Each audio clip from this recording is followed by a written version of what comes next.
it warms my heart to introduce this next individual. He's our keynote person for tonight, Mr. Doc Wynter.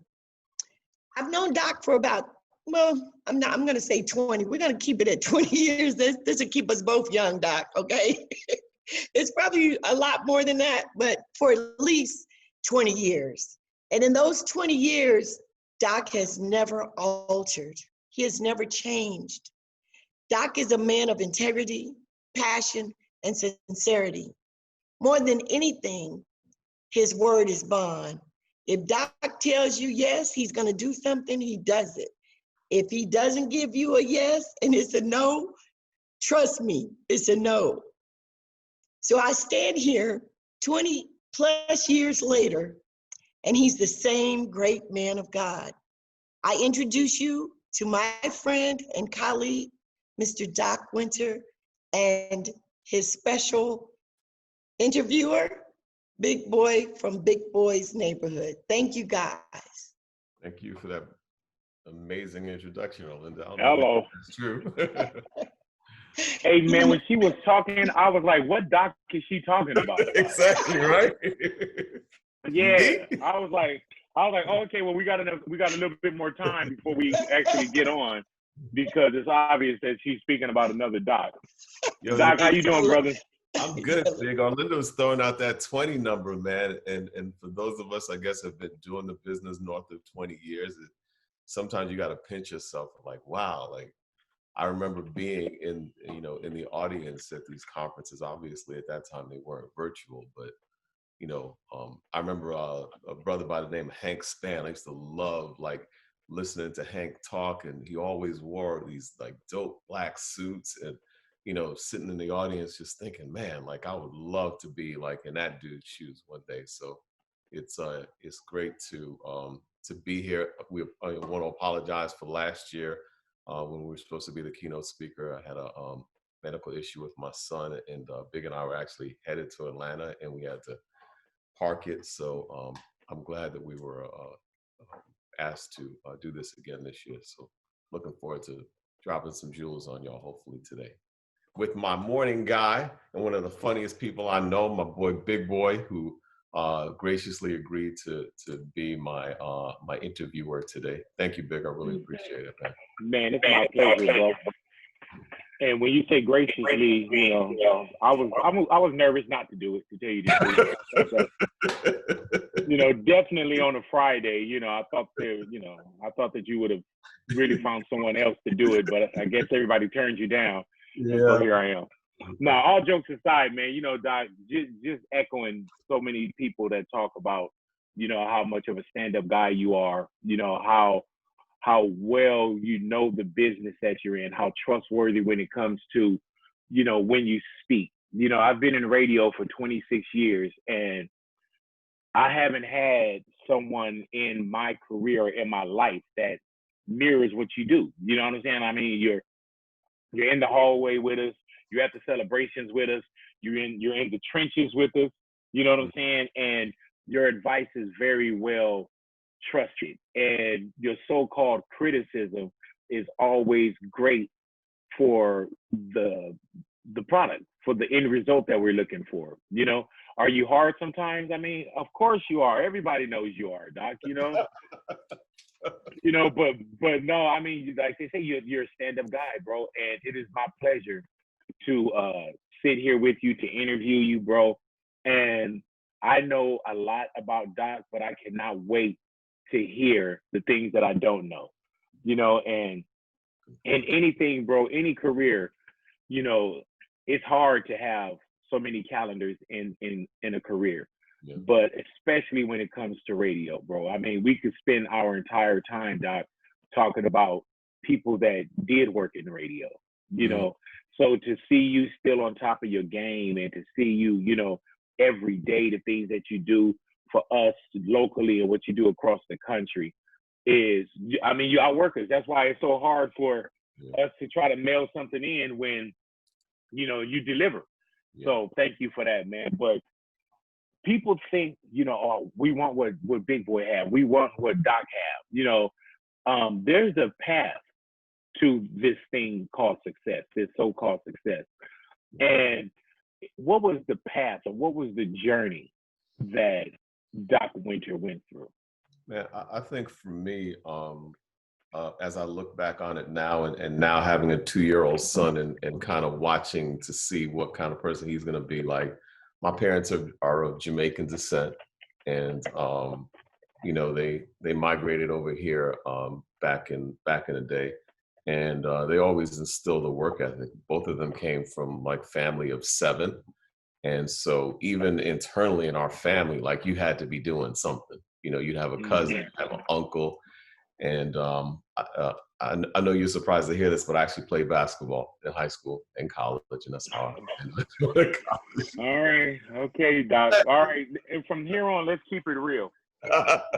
So I played ball in high school, and my junior year of college, a buddy of mine named Chris Champion, he actually worked at the college radio station, and I was sitting with him a couple of times because I was from New York, loved music, loved listening to music, and he was unable to do his show one night because he was still gone on spring break, and so he asked me if I would fill in for him, which I was happy to, because I loved watching him do what he did.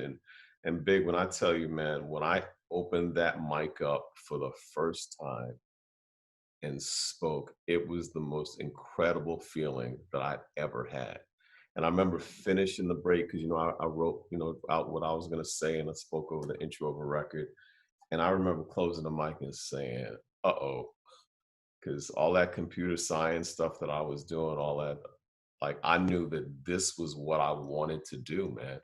And you can imagine, you know, having to tell my parents, you know, even though I was almost through with my degree in computers and economics, hey, I want to go in the radio. Like, it wasn't well received. But I even remember a woman by the name of Jackie Allen, whose brother Johnny Allen, he worked in New York at Kiss FM in New York, and I remember her calling me on the hotline because back in Connecticut we had a daytime urban station. WKND was on during the daytime, and then so brothers and sisters in Hartford, they would listen to the college radio station at night for their R&B. So I think she used to work at the station at one point, so she knew the hotline. And she called me and she said, hey, I want to say it might maybe have been the second night I was on. And she said, hey, like, I don't know who you are or where you're from, but you were born to do this. So, you know, whatever you do, just keep on pushing through it. And when you get that type of, you know, encouragement from people that you don't even know, you know, it like kind of further, it pushed the flame for me even more. So I graduated from college the next year. I started working as a computer programmer. And then I finally got a part-time job working at a station in Connecticut. And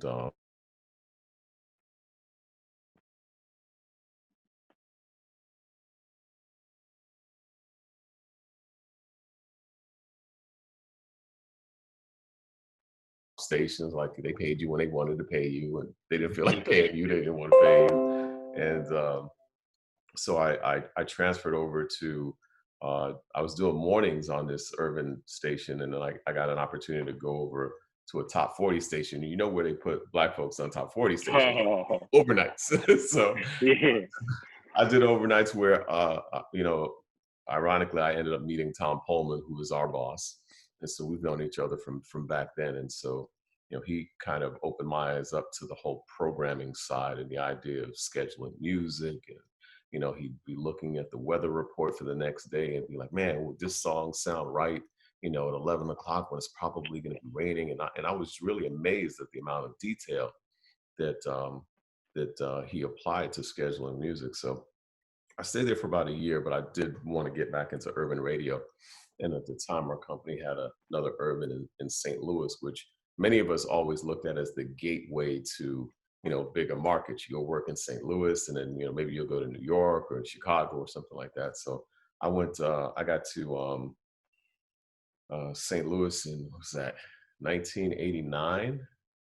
And then I became the assistant program director, and I started hosting The Quiet Storm, which was new to me. I'd never done nights before, but people always tell me that was like the natural place where I would be. Because in my mind, I was a morning guy, no matter how laid back I was.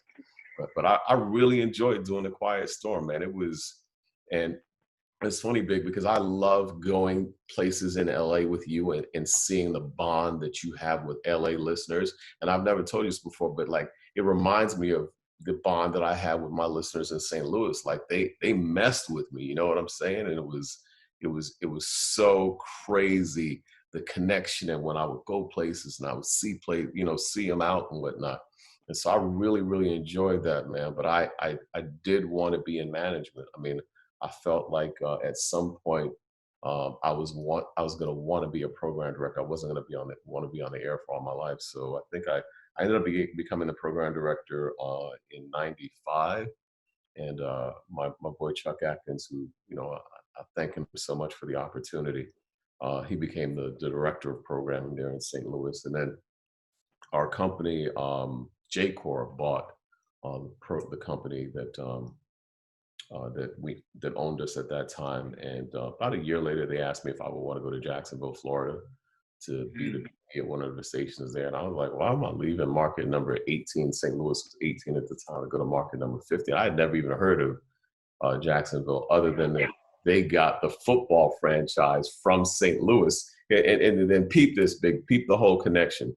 So the Rams leave LA and they go to St. Louis. But St. Louis was supposed to get the franchise that was available that year, and they didn't get it. Jacksonville got it. And I remember that day, the announcement on television, people like, how are you going to give a football franchise to Jacksonville, Florida, when St. Louis doesn't have a franchise? So LA, they come from LA, go to St. Louis, and then the franchise goes to the Jaguars. I end up going to Jacksonville and working there for like 19 years. And then, in 2015, I get a call that, hey, Big Boy might leave Power 106 and join us in LA to go work at a radio station. I was like, I remember getting the call. I'm like, Big Boy is not leaving Power 106 to go anywhere. It's just not going to happen. Like, I met him several years ago. You remember I flew out to LA. Yeah. See, was man. you, and they wanted me to see if we could put you on some of our stations. I was like, that dude's not leaving, man. He's too loyal. Yeah, and I said I respect it about him, but it's just not going to happen. And never forget, I was actually in a meeting in New York in 50 Cent's office when I got the phone call that said that you had agreed to leave and that I needed to get on a plane and go to LA to launch the station the next week. So, man, I just spanned over like 30 something years in about 5 years, but that's what it was. But you know what's crazy about that too, Doc, is that I feel like, I'm the radio guy. I'm the radio guy. I enjoy being in front of that microphone. I enjoy running the board and pushing the buttons and everything. I enjoy being from Big Boy's neighborhood and Big Boy in the morning. What was it like coming from the microphone? Because when you say you first did that break and you knew you fell in love with it, you fell in love with the microphone. Yeah.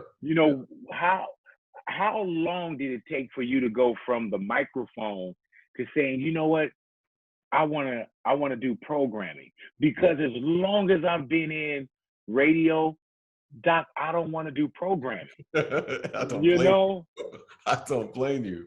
I think like I mentioned when I worked in KC 101, the top 40 station, Tom Pullman kind of introduced me to the science.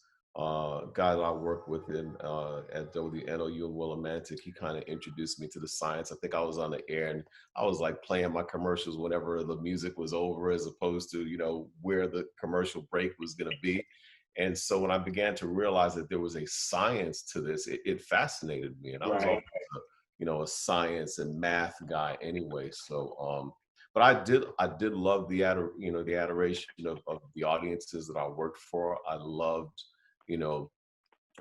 being on the air and doing promotions and going out and meeting the audience. But there was just something about managing people and programming people that I thought was fascinating. And I do believe that having been a jock for as long as I have, it gives me an advantage to understanding, my jocks. and Yeah, yeah, and it's a whole definitely. it's a whole And I different can see that. science. Yeah, it's a whole different science because one of the things that you and I talk about, and it's probably why our bond is as strong as it is like we really respect the business side and we work hard. Your attention to detail and your work ethic, I love it. And then we have new people that come in and you get this great opportunity and their work ethic is so different from ours. And I think it's a function of the fact that we live in a different society now where people get things pretty quickly. But I find that I frequently have to remind people like, yo, this is a marathon. And if you want to continue to participate in this, you've got to do the work. You got to put the work in. You can't just, skip over things or get so engrossed in the attention and the you know the the adulation from the audience that you forget that you got a job to do. You got to do your commercials. You got to do your the work. Nowadays, obviously, we have so much to do on the socials and digital side because of the nature of our company. But it's it's a part of the equation. So you've got to do the work. Where do you feel like radio is now, Doc? I mean, we went through, the turntables, the carts, going to the digital era, and radio has changed, and you got to kind of change with radio as well. Yeah. Where do you feel radio is at right now when it comes to, the state of Black radio, music, culture? Like at one point R&B was like the leader, and we had great music, and now we're seeing that it's even hard for R&B artists to get played on some of the stations. Yeah. How do you feel about the culture of radio at the moment, Doc? I mean, things have definitely changed. When I was on the air in the 90s, I really felt like even though we were like the third rung of show business, that the audience really, really, they messed with us, especially, in St. Louis. Like they really held their DJs in high regard.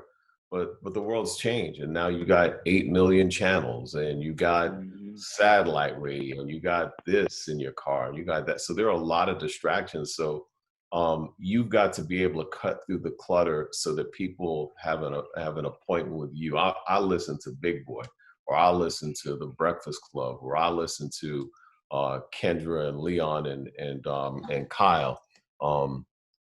So it's a challenge, and with with all the challenges that we're seeing with COVID, there aren't a lot of opportunities for you to get your feet wet. Like you almost have to hit the ground running. And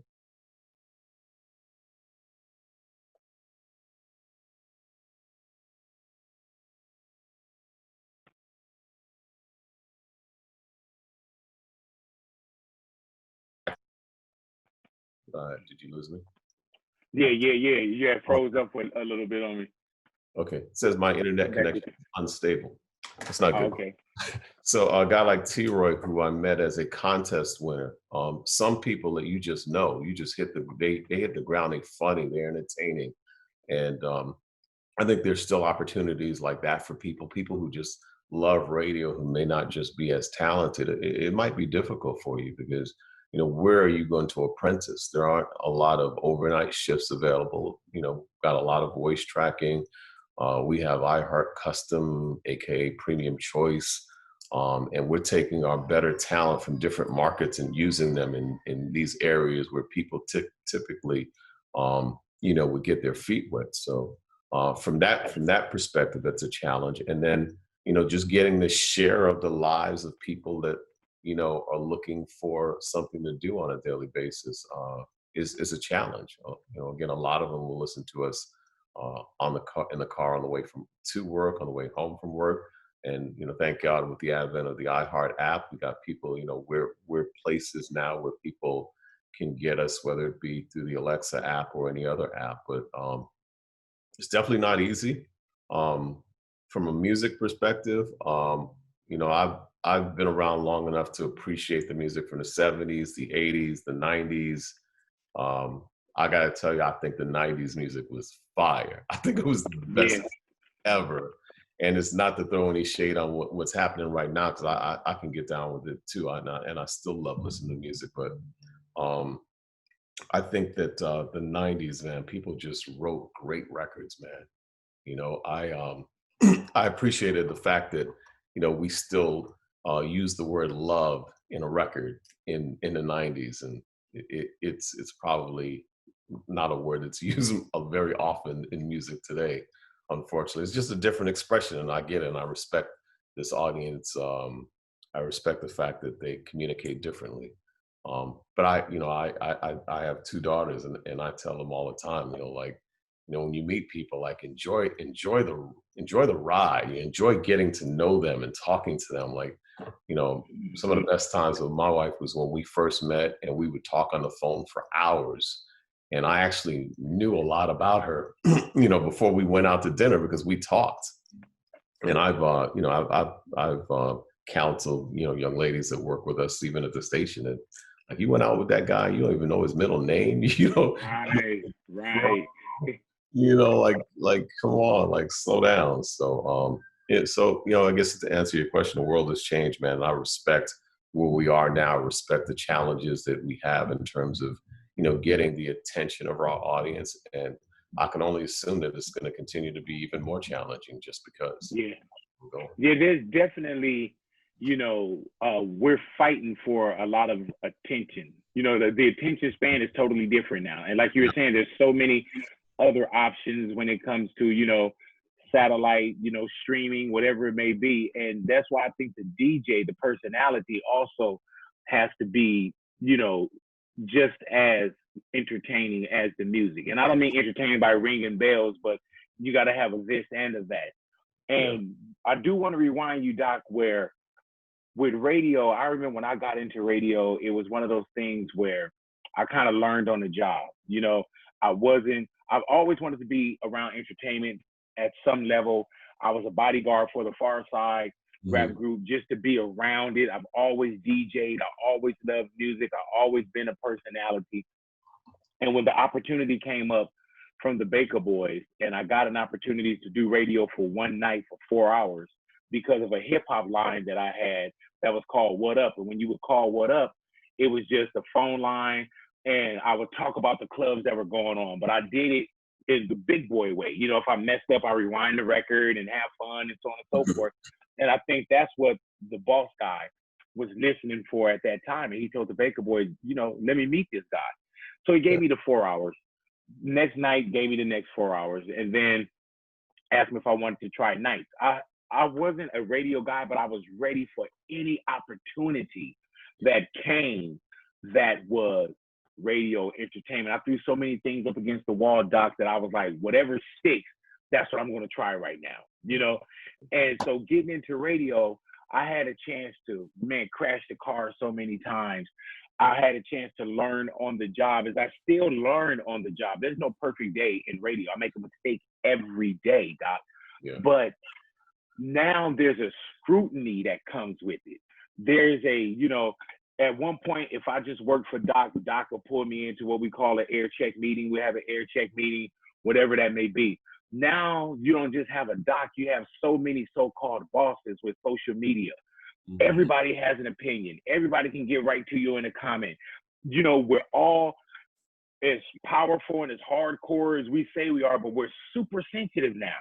I couldn't imagine getting into radio today, Doc, with some of the things that I did back in the day with learning and crashing the car and certain things, the bits and crazy stuff that we used to do. And we do see that the jobs or the opportunities, it feel like they're getting smaller.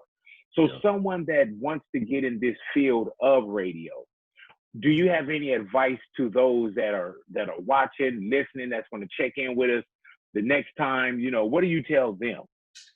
Man, I think you got to be thick-skinned, because to your point, I honestly don't know, man. When I was on the air, if I could pick up my phone and read a negative comment that somebody said about me, like, even when I look at social media now, and me, there'll be times where people will take shots at the women at our radio station, man. And there have been a couple of times where I've been like, man, where do you live, man? Like, why would you write something like that about a woman? So I know it would be tough for me. So obviously, definitely thick skin, man. But when I think about my journey and my shelf life, I think likability is extremely important. And again, I think it's something that you and I share. People genuinely like being around us. And you know, I've been overseeing our urban since 2000, so that's 20 years. And I'd be hard pressed for me to say that I've had a lot of disputes with people. And I think that that's extremely important in any business. The ability to manage up and manage down. Likability is extremely important. And then work ethic, man. You know, the Jamaican in me just makes me work hard, man. It's something that we came from, and we believe in doing a great job. And I know I wouldn't be in this position if I didn't have people like DJ AO or Noel or Imani or Thea in New York, people that have similar work ethics, man. They have pride in their work, and they don't get caught up in all the other stuff. It's about the work first. So for me, man, like if you aspire to do this, know that it's going to be a challenge. Be honest with yourself. When I first got in, again, I jumped away from computers, and I gave myself 2 years to be on the air in New York. I said if I didn't do it, I was done. 2 years later, I got an audition to be on the radio in New York. I auditioned on BLS, did horribly, and didn't get the opportunity. But the next day was offered the opportunity to go to St. Louis. And this story is another another thing I want to tell you about people. So I'm on the air at BLS auditioning that day, right? And it's a station I grew up listening to. I'd never been there before. The program director said, "Hey, this is what time you're going to be on, da da da da." And I'm assuming when I get there, there's going to be somebody that's going to run the board for me and help me because I've never worked there before. I get in there, man. There are like 4 or 5 guys in there, none of whom work at the radio station. They're just in there, just hanging out, and I'm sitting there. I'm trying to figure out, what to do. And the guy by the name of Fred Buggs called me up, and he said, "Hey, young brother, you sound like you're a little anxious, but you slow down a little bit. So, write these things down." And he gave me some direction on what I needed to do, and said, "Hey, man, you'll be fine." Of course, I didn't get the job. Can you imagine 20 something years later, Fred Buggs reaches out to me looking for a job. And then I remind him of who I was, and that he was kind enough to do that to me. And he was like, "That was you?" I said, "Yo, man, that was me." And, I really appreciated the fact that you cared enough to pick up the phone and give me some direction. But it just goes to speak, to show, like, you just never know who you're going to run into. Like, you just never know. Imagine if he had been unkind to me, and then, he reached out to me 20 years, I get this job, and, I had the ability to connect him or give him an opportunity. But small world, man, and you never know who you're going to run into. So, Hey, Doc, I got to ask you the question, bro. Did you give him the job? No. Because it seemed like it seemed like you dancing around it, Doc. I was almost afraid to ask if you gave him the job. It almost, and maybe I should have waited and text you later or hit you down low on the hip or something, I didn't have an opportunity for him at that time. Hey, and I'm pretty sure he can understand it. You know what I'm saying? But it's crazy because that is true, man. It's characters is what's being said about you when you're not in the room. And you don't want to be. And what I tell people all the time is, my journey through radio is my journey. I can't tell you, meet the, bodyguard, meet the Baker Boys, be ready, so on and so forth. The same, but I can tell you the basics of how to do radio, whatever it may be. My thing was, when I say character is what's being said about you when you're not in the room.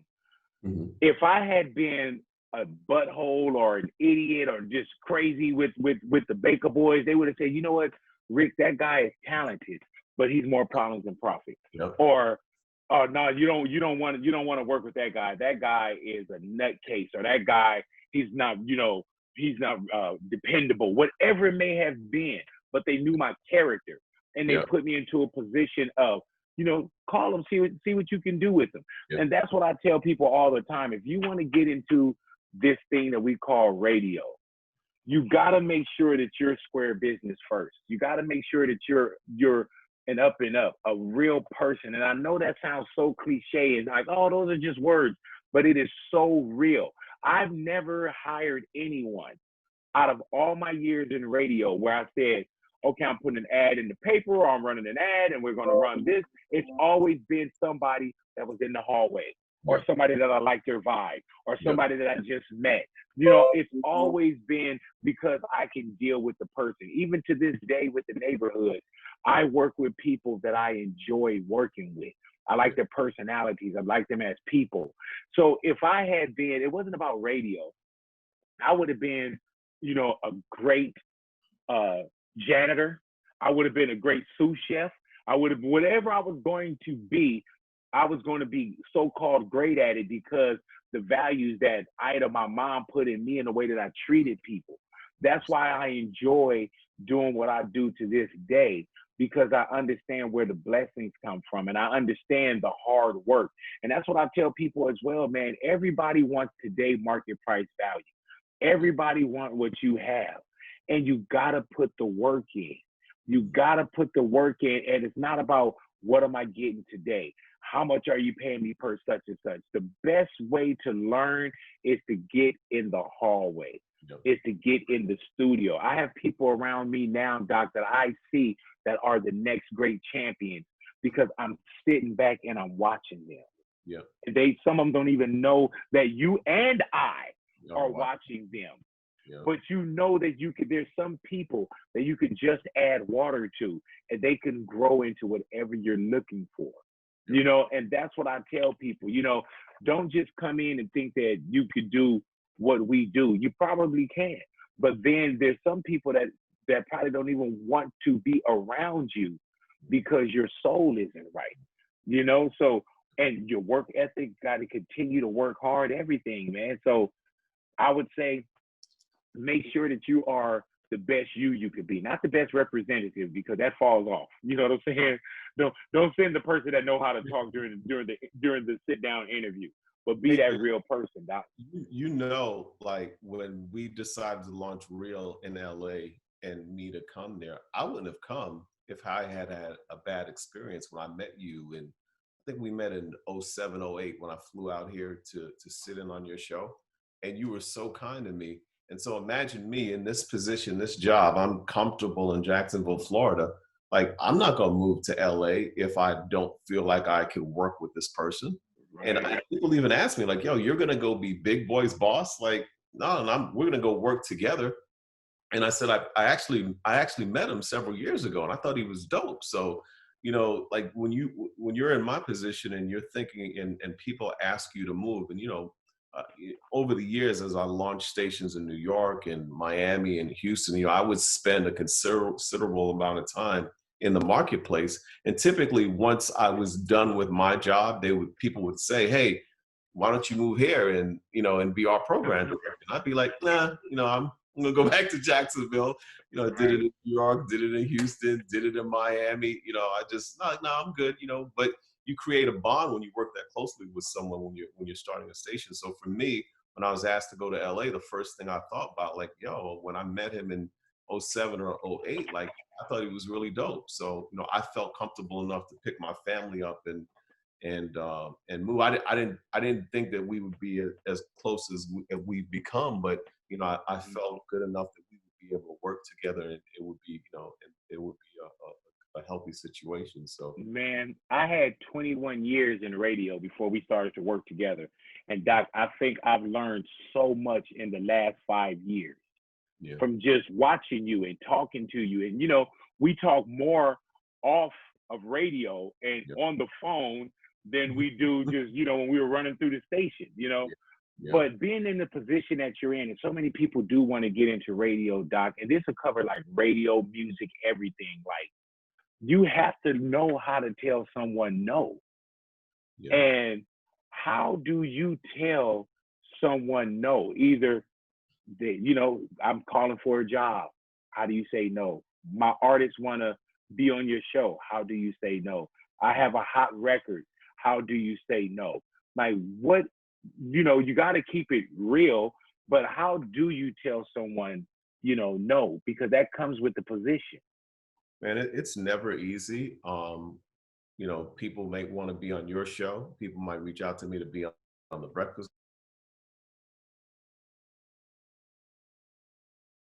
Yeah, there's that Wi-Fi again, huh, Doc?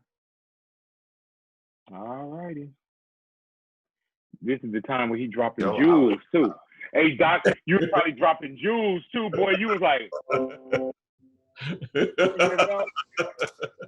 So, Doc, you say people hit you up, they want to be on my show, They the want Breakfast, to be on the your show, Breakfast Club. the Breakfast Club, and I just got to be like, if I don't think it's in the show's best interest, I would say no. And the hardest thing, man, is when an artist reaches out to you and they want you to play their record, and you got to tell them no. But I just think the best thing, man, is to be honest, man. And I remember one time, man, I forgot what year this was, but we had just launched Power in New York, and R. Kelly was really big at the time, and he was going to do our show, and I think the allegations had begun to surface, and I think his lawyer reached out to tell me, hey, like, Robert's not going to do the show. And, we've been promoting it like we do every month. It's the radio station's first show ever. And I just remember telling him, man, like, I just don't think this is going to be in Rob's best interest from a career perspective not to do this show. And Right. I remember him telling me, did you just quietly and politely tell me, like, yeah, like, we like, I really need him to get over whatever his apprehensions are. I need him to do this show. And occasionally you have to have those conversations because you don't really know what's going on in the mind of people, but you can't have your headliner not show up for your first show in the biggest market. Mm-hmm. And so from time to time, man, you just got to put your foot down. You just got to say, hey, like, I need you to do this. But in answer to your question, it's never easy to tell somebody no, especially someone that you might like, or, I've been around long enough to have conversations with artists who are extremely relevant, and then that relevance begins to alter, and, they may no longer be relevant on mainstream radio, but they haven't been able to accept that.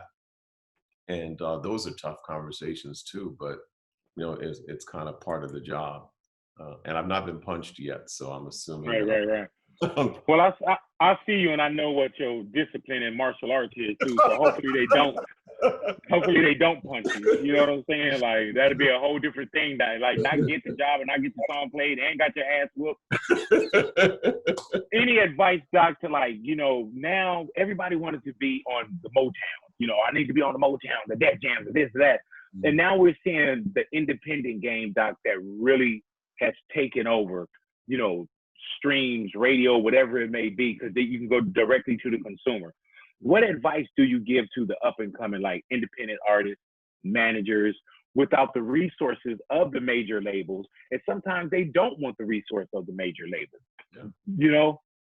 Hey, if it's a hit record and it's well produced, there's a good chance that we'll play it. It's just got to be a hit. I also have conversations with young aspiring artists, and I've had some interesting conversations with kids who come to me and say, hey, I'm going to be the next Jay, I'm going to be the next this person. And upon listening to their music, I didn't necessarily agree. And, I'll always say, hey, like, I'm following my dream. You probably couldn't have told me 20-something, 30-something years ago that I would be the EVP of programming for a big broadcast company. It just didn't appear to be in the cards, but I was able to live my dream. I want you to live your dream too, but I think you should have a plan B. I had a plan B. If it didn't work, I was going to go back and be a computer programmer. So when I see people invest so much into a career aspiration, but don't really mind their time, like they're in the studio for 18 hours out of 24, to go to the studio for 6 hours, but then go to school. Right. I think. What about those, Doc, that say, I don't have a plan B. It's either this or nothing, because plan B is like a safety net, something to go back to. So there's probably people that would disagree with the plan B. What do you say to those that don't have the plan B because they know they're going to make it? I've had people tell me that, and I've gotten into a disagreement with someone, and I said, hey, I'm just offering you advice, and because if you don't have a plan B, I said life can really be tough for you, especially as a Black man in this country. It can be really tough, and unfortunately, the gentleman that I'm referring to, life was tough, and he took exception with me telling him to have a plan B, because just like you said, he said, I don't plan on failing. And I said, I respect that. I would encourage you to have a fallback plan. And it didn't work out for him, unfortunately. So, Man, Doc, what about where radio is at now? People think like the medium of radio, oh, we don't need radio, we can go straight to this. Is radio still as strong? Is it still strong? Is radio still powerful? I still think that if you aspire to be a megastar, I think you need to be on the radio. There's no other medium that reaches 90% of the people in this country. And I think that if you're a smart business person, you make those connections. I think it became cool at some point for people to say, oh yeah, I don't really need radio. But I think as you become to understand the business and understand marketing, why wouldn't you want to market your product on Big Boy Show or The Breakfast Club or name that morning show? It's just not smart business, because at the end of the day, I remember back in the day when people would say everybody's got cable, and I'd be like, I know at least 30 people that don't have cable. There are a lot of people that just can't afford it. It's not necessarily affordable, but everybody can afford that free radio in the car. So take advantage of it. Yeah, Doc, now we see when we went into 2020, we were like, oh, 2020, my year, hashtag 2020 vision. And 2020 has showed us something that we haven't seen in our lifetime. Yeah. We're starting to see where, jobs are getting, smaller or extinct. We're seeing people getting fired or losing their jobs or furloughed. Like what happens with radio, without going into the boardroom, but how has radio changed during this pandemic? I mean, we've taken a hit. Obviously, the way that the audience spent time with us has changed. Businesses were forced to close down. A lot of ad revenue was lost. On the positive side, we've seen people really engage in podcasting, both on the ad dollar side and from the perspective of it provided a service to people in a time when there was a lot of time available for them. And so those people with podcasts, I think, have really, really fared well. But, I can't sit here and lie to you and say that things haven't changed, and things might continue to change and be tighter because we haven't gotten back to business. And then there's a whole nother conversation of how things were handled at the senior level, in our country, that I think is disturbing and bothersome to me. And it was interesting the other day because you and I were working on an event for our radio station where we talked to Los Angeles about what's going on in the community. And someone came to me and said, well, is the conversation going to lean one way or another? Because, we want to, because the advertisers want to know, like, no, it's going to lean the right way. Trust me. Right. It's going to lean the right way because there is only one right. So I'm not, I said, I'm not about that and he's not about that. So let's not get it twisted. And when they listen to your show, they clearly know who you're aligned with and why. And I'm the same way. Like, I'm not going to sit here and suggest to you that I am in agreement with anything that's transpired at our senior political level. It's been horrific. It's been embarrassing. And a lot of people have lost their lives. And then the things that we've seen in the street with police brutality, it's been disturbing, man. Like, as a man that has a Black child, and some of the conversations that I've been fortunate to have at the senior level of our company has really been eye-opening for, white guys that we work with, like Right. conversations that I'm going to have with my son about what happens when he gets pulled over. You're a brother on this phone, on this, at this conference, and you have a son, what I'm talking about. And you've probably experienced it yourself, where for a simple traffic infraction, you pulled over and you're nervous, man, because you don't understand like why this guy is coming at you with this energy over something so simple. But you also know that you want to make it home, and it's got to change, man. And I'm so happy to see the way that this younger generation has responded and then said.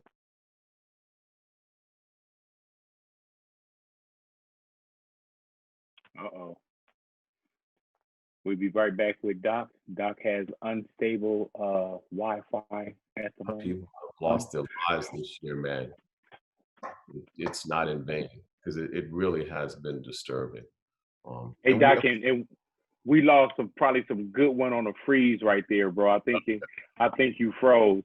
But how has and when I look at where we are with Real 92.3 in Los Angeles, when we say Real 92.3, it's just being able to say LA's new home for hip hop.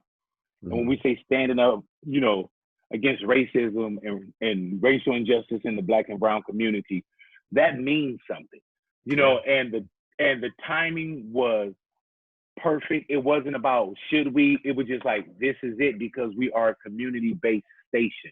Yeah. How has radio changed, or what's difficult with radio, or what's different being that 2020, we've seen a pandemic, we've seen some of the most horrific images in front of us on our device, things that we can't believe.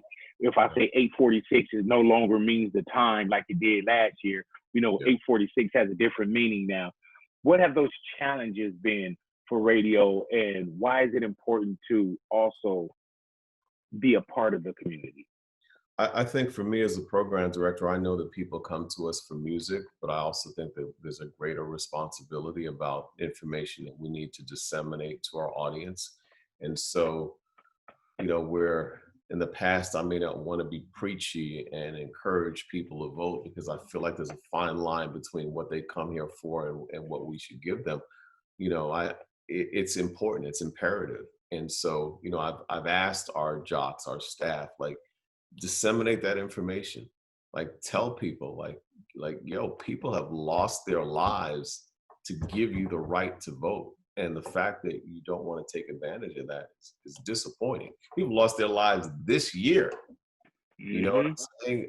Countless number of lives that were lost in previous years to get us to this point. And we kind of take it for granted. And I believe that 2020 in some respects has been a reminder, like, yo, as much as we have, we still have so much so further to go. And so for me, as a program director, not being as concerned with that hit as being concerned with making sure that we are living up to our responsibilities as a public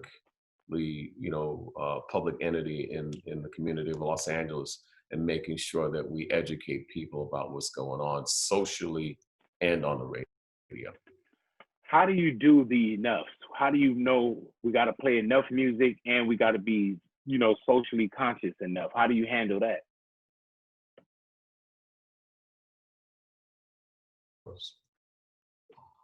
You're back. You back? Yeah.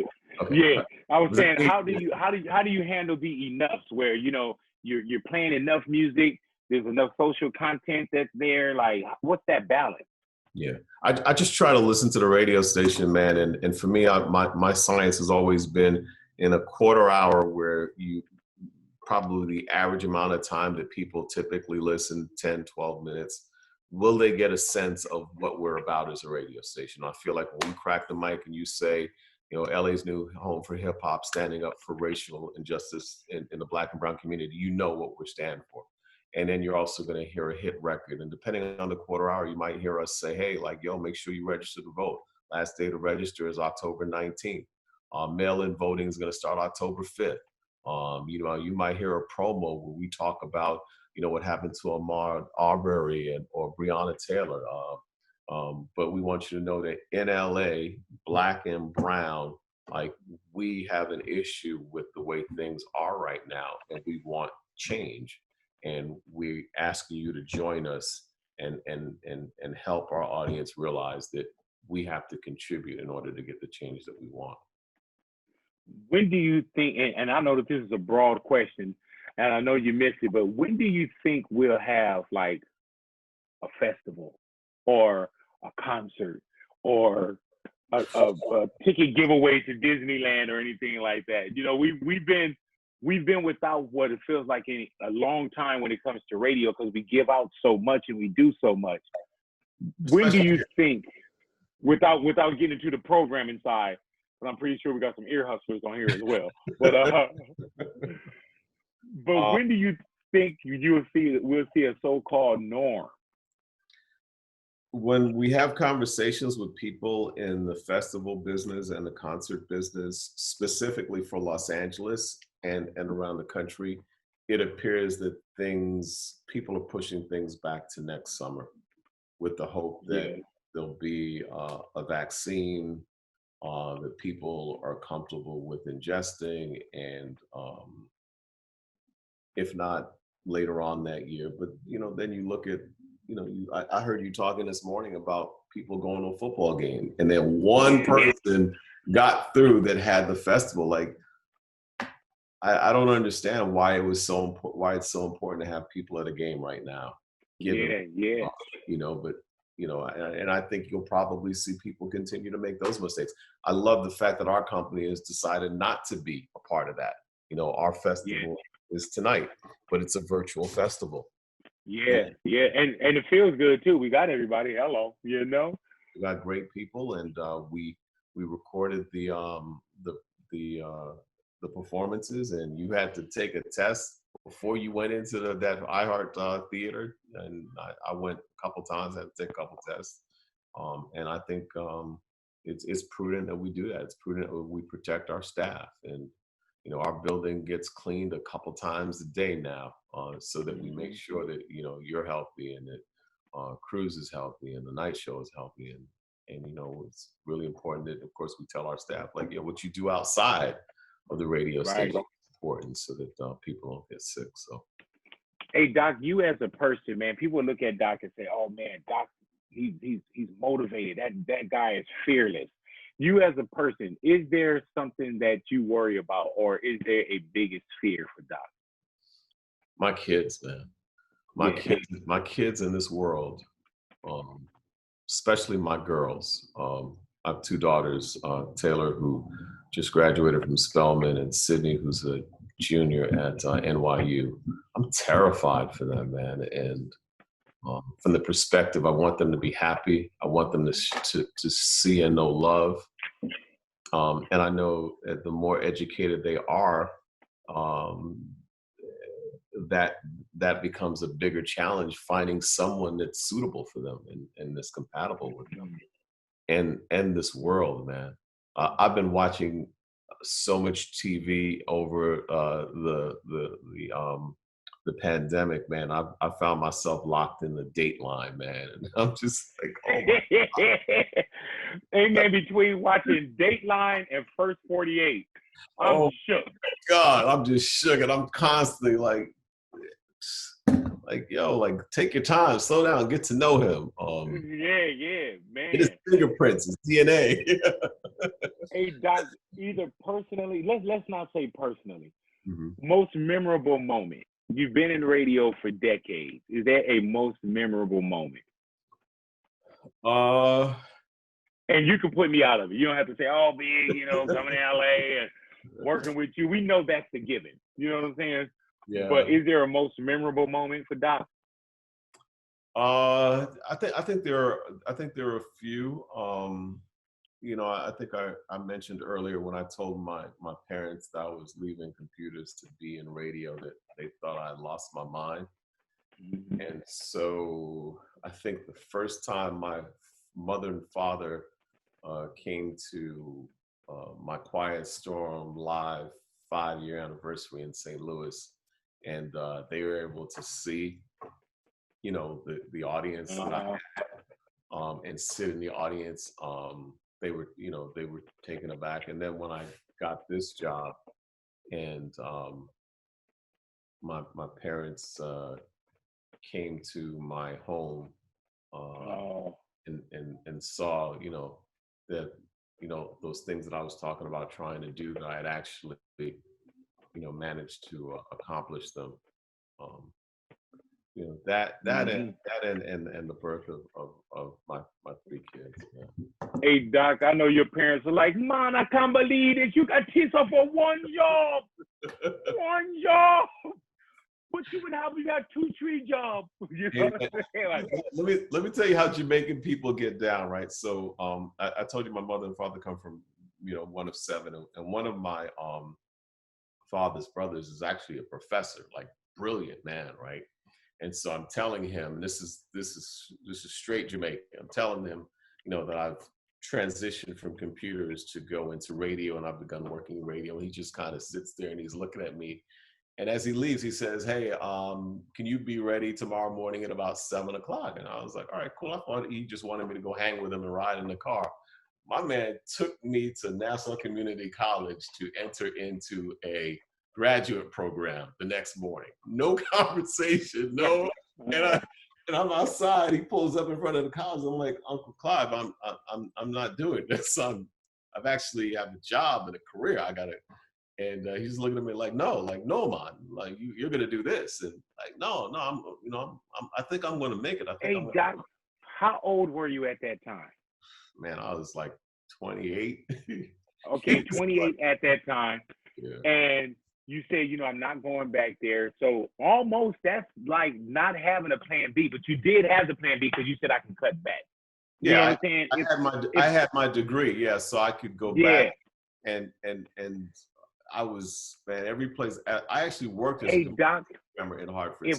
If one of your kids came to you and said what Doc said to his family, what do you tell your kids? I'd probably tell them that they lost their minds, like.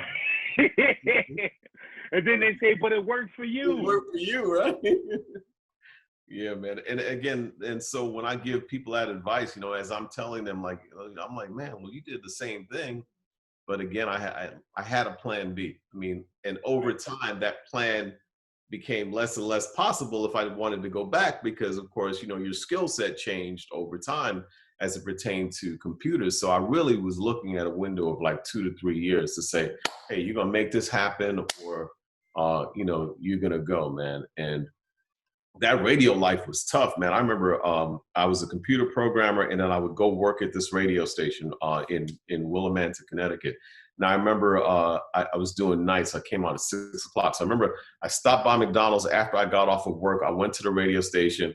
I came in. I put down my my Big Mac down on the table. I went inside and I washed my hands big. I came back out, and someone had picked up my burger and bitten out of it and put it back down. That's how hungry they were, that because they weren't making any money.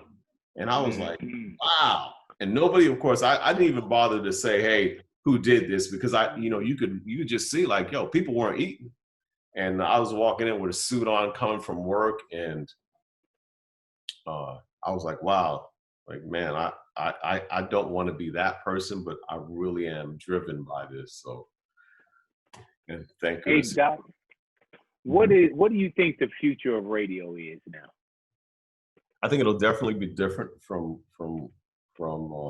what we grew up listening to. I think it'll be more podcast related, where people tune in to listen to their favorite DJs. And I think in our hip hop space, music's always going to be a part of that because we're so passionate about music. But we got to find the big boys, the Charlemagnes, the T-Roys, and people will follow these people because they want to hear what you have to say about what's going on in the world. They want to hear you talk to Kanye or talk to Travis Scott or Cardi B. But I think it'll be that kind of niche, man. We got to continue to find that talent that people will want to gravitate to. Is you just can't be a music box and think that people are going to come listen to your station because you play music, because they can go get that music anywhere they want. Mm-hmm. What about, Doc, is there riding into the sunset for Doc? I'm I'm in the best physical condition I've probably been in my life. I work I out. know, I tell you that all the time. You look better than us. I work out all the time. So I feel good, but I think at some point I do want to just, watch Cole go to school. He's 2 now. And so he just started going to school the other day. And, I love the fact that I was in a place where I could take him and then go pick him up. And so when we get back to normal, that'll be difficult to do. But I definitely want to, at some point, hand the mantle off to somebody else and just be able to, hang out with my wife. And man, y'all gonna have to drag me out of there kicking and screaming. You want to go until the sun is over, right? Yeah, man, kicking and screaming, bro. It's gonna be hell, and I'm gonna be threatening everybody, y'all, when y'all pull me out of there, bro. Believe that, man.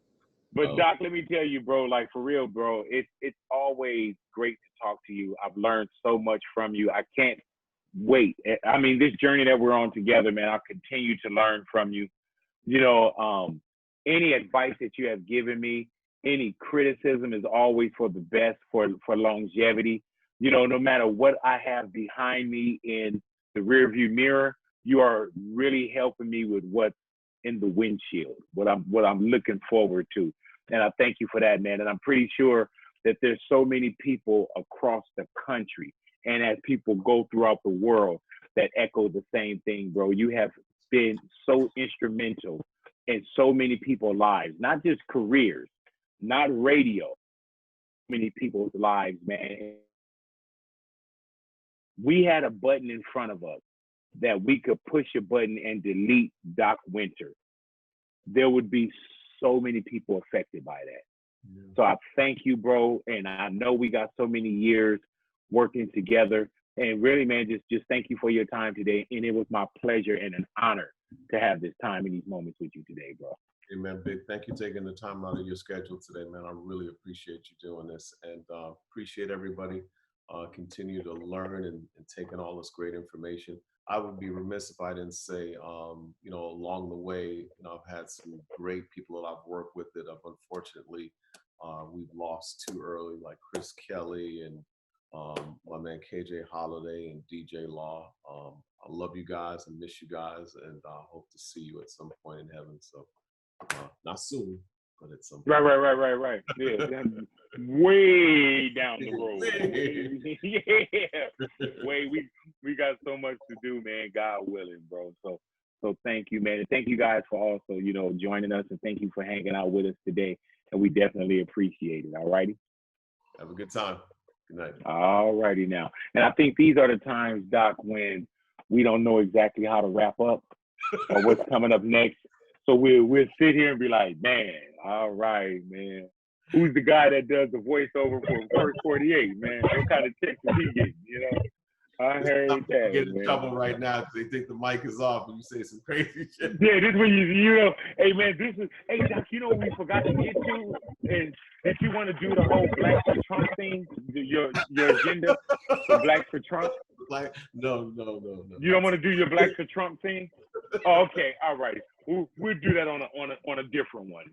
I know you're recruiting and everything. All righty. Well, thank you, Doc. Thank you to everybody. All righty. I am good to go. Hello.